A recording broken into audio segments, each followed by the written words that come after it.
Did you guys know the world snake is an SCP? That giant mega world snake from like God of War is an SCP? Jorgamonder, or however you say that epic name. He's a freaking SCP. Today we're gonna learn about him from The Rubber, one of the most amazing SCP channels on YouTube, who's going to learn us some knowledge regarding this giant mega world snake, which I didn't realize was an SCP, but I guess everything is. Your mother's is literally an SCP. It's ridiculous. So yeah, leave a like, subscribe, check this channel out down below, and let's get it going.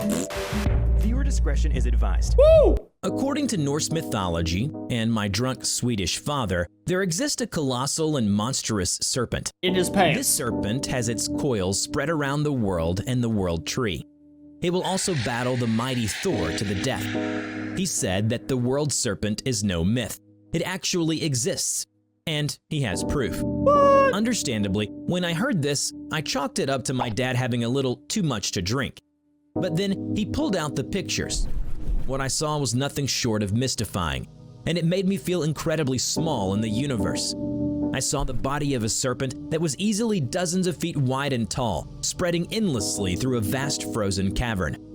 When I asked my dad how he was even able to get such photos, or if they were real, he went silent for a minute. He then explained that it was an old friend of his, now passed away, who took them. Shortly after taking these photos and presenting them to my dad a few decades ago, his friend fell ill. It was just a fever at first, but then deafness followed, then blindness, and eventually paralysis. Good God, all man! in the span of 48 hours. Sheesh! His flesh became necrotic and dripped off his body in chunks an hour or two before his death. My father called it the Curse of Jormungandr. Hello everybody, I'm The Rubber. Today, we bring you SCP Foundation. Whoa, whoa, whoa! His skin was melting off his body. That's the grossest, most grotesque, painful way to die I've ever heard of. I'm so distracted by that now. Keter-class object SCP-722. SCP-722, also known as Jormungandr. Jormungandr? Well, I've been saying it wrong my entire life, son of a. He's eating his own butt, though. What a weirdo. Is an enormous serpentine entity found frozen in a glacial cavern in Greenland. Hypothesized by Foundation researchers to have been sleeping since even before the 11th century, this monstrous serpent is estimated to be 8 miles long with a muscular body. However, who built the tunnels within this cavern wherein 722 sleeps? The Foundation does not know. What is known is that some portions of 722's head and tail are covered in an ancient Nordic script. Although it is partially buried and encased in glacial ice, not to mention being in deep slumber, the Foundation remains cautious. Should 722 awaken, the Foundation fears it will threaten all of humanity due to its sheer size. Oh my God. It is reported that people who discovered 722 quickly fell ill and died, all from being in close proximity of 722 and not necessarily touching it. If its very existence is a poison, the Foundation shudders at what else it is capable of.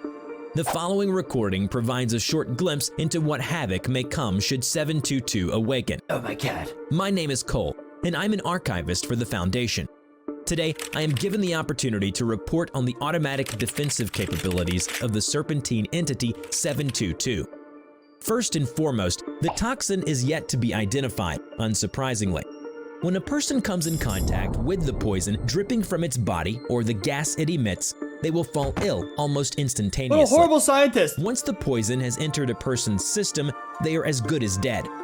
One can forget about an antidote, as all attempts at creating one have failed. Further testing is required as the panacea pills have yet to be administered to infected individuals. However, doing so in addition to normal testing of the poison prove extremely difficult. The poison is observed to disintegrate and becomes completely harmless after being removed from the cave. What? This means all testing must be conducted near the body of 722, putting everyone involved at risk of death. Some say that the poison is not for defensive purposes at all. Instead, it is to be used in combat against the god of thunder. Oh, damn. That's how the myth goes. Also, it should be noted that the poisonous gas 722 emits is not as deadly as the liquid its body secretes. Still dangerous regardless. What a disgustingly nasty Explorations creature. into the glacial cavern are forbidden, except in the case of maintenance. This is due to an incident where 722 has shown an increase in brain activity. Oh, damn. Frightened by this, the Brigadier General of Site-103 has declared that anyone seen entering or leaving 722's cavern will be shot on sight. No questions asked, regardless of their standing in the Foundation. I do not think he was kidding, as I've heard several gunshots in the middle of the night once. You can't be risking it, dude. Increased brain activity is gonna wake up, we're all gonna die. 7-mile-long snake, that's ridiculous. On my last day, I had the pleasure of witnessing 05-1 in action as he discussed with the site director and several researchers about what to do with 722 should it awaken. Obviously, the first measure to be taken would be to evacuate Site-103 and all nearby towns and cities. Researchers also believe that due to 722's sheer size and its tough hide, any attempts to damage it using conventional weaponry would be useless. Our only chance would be to have several thaumaturgical cannons on Site-103 to try and kill it. We need to Pray get to Thor. God it works. Thor needs to come help. Should this fail, Site Director L has proposed getting SCP-190-DE to help in containing or even slaying 722. If the Nordic stories are true, then he might be our only chance. 190? Ugh, Thorsten Nordman? What? Love the guy, but he should not be counted on. Hasn't Thorsten declared himself the protector of Midgard? Surely, if we called on him to help with 722, he would answer. You would think so, wouldn't you? Ask yourself this. Where was Thorsten when the Kaiju wreaked havoc on the world? Where was Thorsten when SCP-6004 slaughtered millions? Yeah, Thor. Thorsten is incredibly powerful. This is true, without a doubt. While he possesses power beyond imagination, he is incredibly out of practice when it comes to fighting. Moreover, we have him on phone records where we think he told his father, Odin, that he refused to fight the snake. As difficult as this may be to hear, Thorsten is a non-factor. Always has been, and most likely always will be. Damn, dude. Site Director L fell silent as he realized he was unable to refute what his superior had said. But do not fret. We already have something in the works. Ever since the incident with 6004 and the Kaiju, we have been working on an armor dubbed Mjolnir Type 3. It is an advanced combat exoskeleton that fully seals around the wearer. It filters out all toxins and comes equipped with miniature thaumaturgical weapons. Damn! It also makes the user stronger and faster to the point that they become a god relative to humanity. Holy sh! Gentlemen, who would like to sign up and become a real protector of Midgard? No experience needed. Mjolnir has automatic defensive capabilities.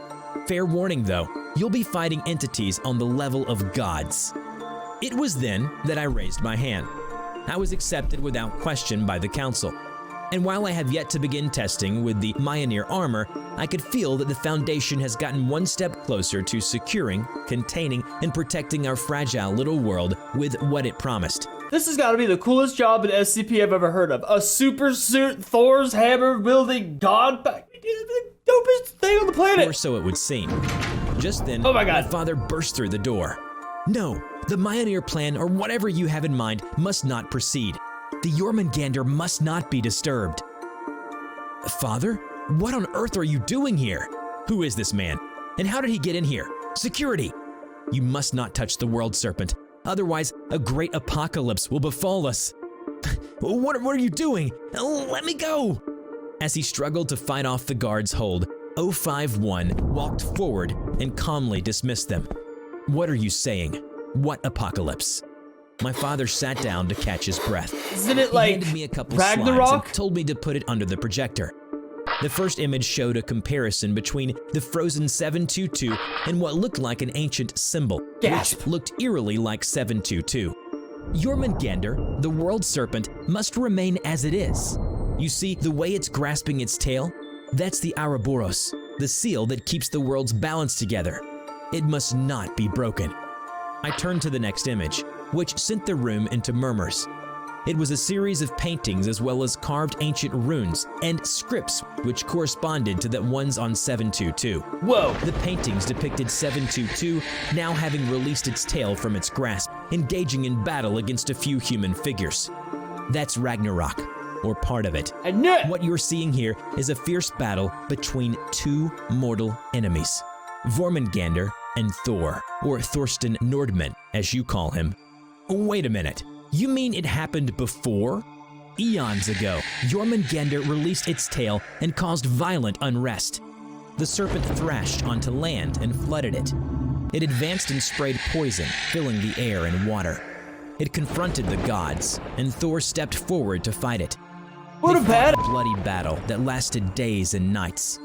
Ultimately, Thor was able to fend off Jormungandr and brought back Ouroboros, the balance of the world. But we still detect signs of life from this Jormungandr. And if Thor could defeat it back then, surely he can do it again, and more easily this time with our gear. He won only because of the help from other gods. Why do you think Thor didn't help fend off 6004? The poison of Jormungandr wounded Thor deeply. It almost killed him if it wasn't for Yr's healing powers. Well, Even then, goddamn. the poison had severely crippled him. Another battle with an entity of such caliber would mean certain death. The room fell silent. 05-1 let out a sigh and walked out without saying anything. Site Director L only patted me on my shoulder and followed 05-1. Soon, everyone left the room. Only me and my father remained. I looked at the image and shuddered. If the gods had this much trouble to contain that thing, what chance do we even have? I guess the glacier is the only thing standing between the continuation and end of civilization. I don't know, dude. I'd just be pissed my dad just cost me my Iron Man Thor armor. Like, I'd be like, humanity be damned, whatever, you bunch of nerds. Give me my super suit. Damn. Remember to check out my new animation channel, The Rubber Talks, where I share my life story, thoughts, and opinions. Whoa. Just click on the link in the description to enter the Rubber's world.